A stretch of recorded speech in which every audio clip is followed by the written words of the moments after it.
oduu teenyaa jalqabaatiin qondaalli olaanaan wayyaanee saamiinsa jabaa gaggeessuudhaan barbaadamaa ture to'annoo jala ooluun dhaga'ame. Namni kun haala addaatiin barbaadamaa kan ture yoo ta'u har'a buufata xiyyaaraatti qabamee jedhame. Biyya alaatii gara biyyaa seenee bal'inaan dhageessu. Oduu biraatiin mootummaan Itoophiyaa baqattoota 4,000 ol Jarman irraa ari'amaa jiran fudhachuuf waliigalteerra ga'uun ibsame. Daandiiwwan ulfaataa Liibiyaa dabalatee warri dabree Jarman dhaqe hedduun karaa seeraan alaatiin dhufan jechuun Jarman ofirraa ari'uuf yoo murteessitu mootummaanis fudhachuuf murteesseera. Bal'inaan dhageessu. Oduu teenyaa xumuraatiin Masrii fi UAE dabalatee biyyoonni Arabaa hedduun masjida Al-Aqsaa akka diigamu waamichi godhamaa jiru balaa qabaa jechuun balaaleeffatan. Tibbana viidiyoon artificial intelligenceedhaan hojjetamee fi masjidni guddichi Al-Aqsaa akka diigamu waamicha godhu biyyoota Arabaa keessatti dheekkamsa kaaseera. Masjida Al-Aqsaa irratti Israa'eloonni maal hojjechaa jiranii? Gabaasa bal'aa isin biraan geenya akka mooltan daawwattootaaf hordoftoota Anolee Global Media. Oduu odeeffannoo keenya galgala kanaa qabannee dhufneeti jirra. Odeeffannoo keenya ijoo isaan madhageessan guutuu isaa isin biraan geenya. Haga xumuraa sagantaa keenyaatti dhaggeeffachuun yaada qabdan gara koomentiitiin nuuf barreessaa. Viidiyoon keenya namoota hedduu biraa akka dhaqqabuuf immoo like, share, subscribe godhuun dagatinaa isiniin jenna. Kallattumaan gara gabaasa bal'aattiin isin qajeelche. Oduu teenyaa jalqabaatiin qondaalli olaanaan wayyaanee saamiinsa jabaa gaggeessuudhaan barbaadamaa ture to'annoo jala ooluun dhaga'ame. Namni kun haala addaatiin barbaadamaa kan ture yoo ta'u har'a qabameera. Haaluma kanaan Haayila Libaanos Walda Mikaa'el yookaan abbaan warraa Fitlawarqi Gabra Egzaabeer yakkoota adda addaa raawwachuun barbaadamaa erga ture booda guyyaa irraa to'annoo jala ooluun himameera. Aadde Fitlawarqi Gabra Egzaabeer yookaan ammoo Monjoorino jedhamuun tan beekamtu itti aantuu TPLF ammaati. Obbo Haayila Libaanos Walda Mikaa'el ammoo qondaaltota olaanoo TPLF keessaa tokko yoo ta'an namoota saamiinsa waggoota 27 Itoophiyaatti gaggeessan keessaa jedhama. Haayila Libaanos Walda Mikaa'el yookaan abbaan warraa Monjoorino kanaan dura daldala albuudaa seeraan alaa irratti hirmaataa kan turee fi daldala meeshaa waraanaa seeraan alaa irratti kan hirmaate akka ta'e gabaafame. Namni kun waggoota dheeraadhaaf saamiinsa jabaa Oromiyaa irratti gaggeessaa akka tures ni dubbatama. Har'a immoo ebla 13 buufata xiyyaaraa idil addunyaa Booleetti akka qabame gabaasaalee magaalaa Finfinneetti ba'an mirkaneessan. Abbaan manaa Monjoorino yookaan ammoo jaarsi Fitlawarqi Gabra Egzaabeer yakka kanaan dura balleessee ittiin barbaadamaa tureen alatti meeshaalee waraanaa dabalatee meeshaalee qunnamtii garaagaraa hayyama tokko malee heddumminaan har'a gara biyyaatti galchuudhaaf yaalii godheen akka to'annoo jala oole himame. Kun kan dhaga'ame wayita mootummaan Abiyyii fi garee wayyaanee ilmaan adaadaa fe'isumaa ta'uun wal muudaa jiranittidha. Tibbana akkuma beekamu bulchaan Itoophiyaa Abiyyi Ahmad namoota wayyaanee keessatti qondaaltota olaanoodha jedhaman ofitti qabee muuduu irratti argamam. Isaan keessa pirezidaantiin Yuunivarsiitii Maqaleetii fi pirezidaantiin duraanii naannoo Tigraay obbo Geetaachoo Raddaa tokko turan. Wayita masaraan akkuma duraaniitti qaamota wayyaaneetiin guutamaa dhufetti hidhamuun qondaala olaanaa TPLF ammallee mootummaa federaalaatii fi wayyaanee walitti kaasuu malaa jedhame.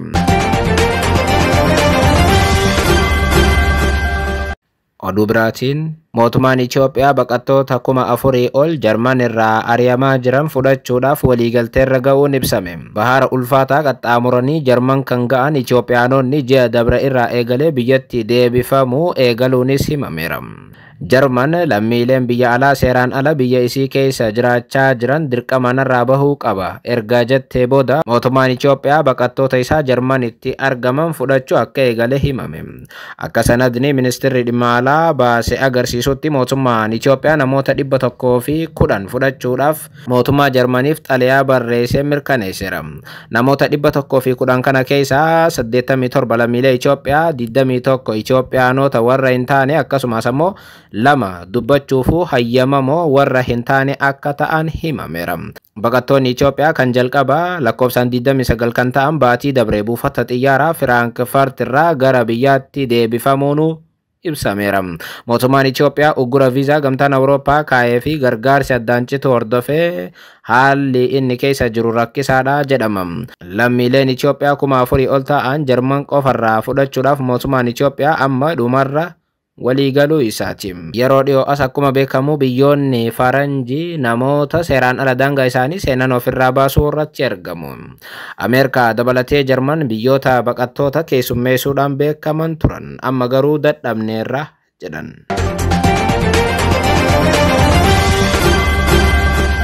Oduu teenyaa xumuraatiin. Masrii fi UAE dabalatee biyyoonni Arabaa hedduun masjiida Al-Aqsaa akka diigamu waamichi godhamaa jiru balaa qabaa jechuun balaaleffatan. Tibbana viidiyoon artifiishaaliin hojjetamee fi masjiidni guddichi Al-Aqsaa akka diigamu waamicha godhu biyyoota Arabaa keessatti dheekkamsa kaaseera. Ministeerri Haajaa Alaa Filisxeem viidiyoon amma Israa'elotaan qoodame kun doorsisaadhaaf kan qindaa'edha jechuun balaaleffate. Viidiyoon Israa'eloonni bal'inaan qoodaa jiran kun iddoo qulqulluu masjiida Al-Aqsaa Jerusalem keessatti argamu irratti haleellaa biraa kakaasuudhaaf karoora haarawaa Israa'el baafteedha jedhe.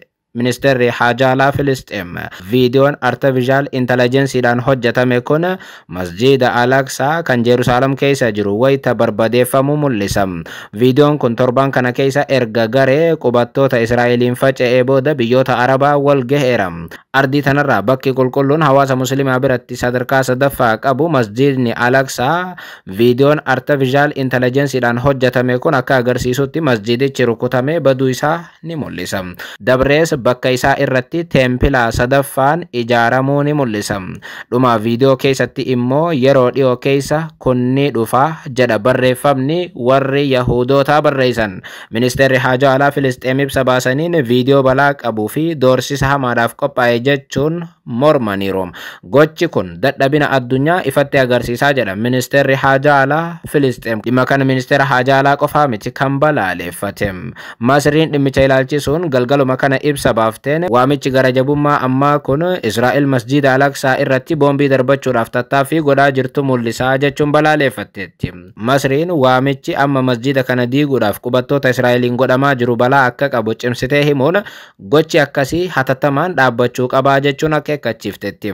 Ministeerri Haajaa Alaa Masrii sa'aatii muraasa dura ibsa baaseen Masriin waamicha akkasii guutummaatti akka hin fudhanne ibsuun kun musliimoota addunyaa tuttuquudhas jedheera. Gama biraatiin sarbamiinsa dhiittaa mirga namoomaa mooraa qulqulluu masjiida Al-Aqsaa keessatti raawwatamu dhaabuun barbaachisaa ta'uu kan hubachiise Ministeerri Haajaa Alaa Masrii iddoowwan qulqulluu Islaamaatii fi Kiristaanaa Yerusaalem keessatti sarbamiinsi kamiyyuu akka hin raawwatamne akeekkachiiseera. Masriin ibsa galgala kana baafteen hawaasni addunyaa sarbama Israa'el amma gaggeessaa jirtu dhaabuudhaaf hatattamaan tarkaanfii akka fudhatan waamicha gooteetti. Akkasumas ammoo gocha isheen seera addunyaa cabsuun raawwachaa jirtu irratti tarkaanfiin xumuraa yoo hin fudhatamne balaan baha giddu galeessaa ittuu hammaataa jette. Gibs Masriin cinaatti UAE fi Qaataaris ibsa wal fakkaataa baasaniin viidiyoon amma qoodame Israa'el karoora guddaa masjiidicha diiguudhaaf baasaa jiraachuu agarsiisa jechuun balaaleffatan. UAE fi Qaataar dhimmi kun gara sadarkaa biraatti akka ce'u biyyoonni Arabaa kun hubachiisanii Israa'eloonni viidiyoo akkasii qoodan hatattamaan akka dhaaban gaafataniiru. Waggaa lamaaf Gaazaa keessatti duguggaa sanyii raawwachaa kan jirtu Israa'el karooraawwan akkasii deddeebiin baasaa turteetti. Keessumaa bakka amantaan Yihuudaa itti gaggeeffamu ijaaruudhaaf masjiida Al-Aqsaa diiguun abjuu Israa'elootaati.